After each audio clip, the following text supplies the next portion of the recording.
Get a Life by Anna Quindlen. There are thousands of people out there with the same degree you have. When you get a job, there'll be thousands of people doing what you want to do for a living.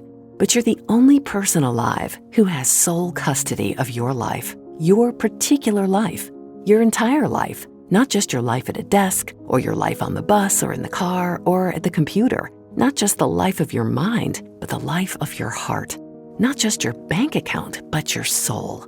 People don't talk about the soul very much anymore. It's so much easier to write a resume than to craft a spirit.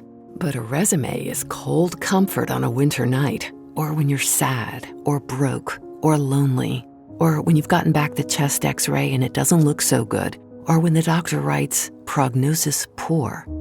You cannot really be first-rate at your work if your work is all you are. So I suppose the best piece of advice I could give anyone is pretty simple. Get a life, a real life, not a manic pursuit of the next promotion or bigger paycheck or the larger house. Do you think you'd care so very much about those things if you developed an aneurysm one afternoon or found a lump in your breast while in the shower? Get a life in which you notice the smell of salt water pushing itself on a breeze over the dunes.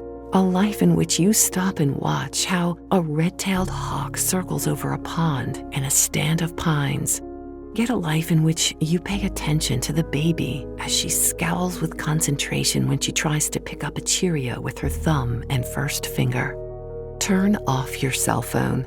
Turn off your regular phone for that matter. Keep still. Be present. Get a life in which you're not alone. Find people you love and who love you. And remember that love is not leisure, it's work. Get a life in which you're generous. Look around at the azaleas making fuchsia starbursts in spring.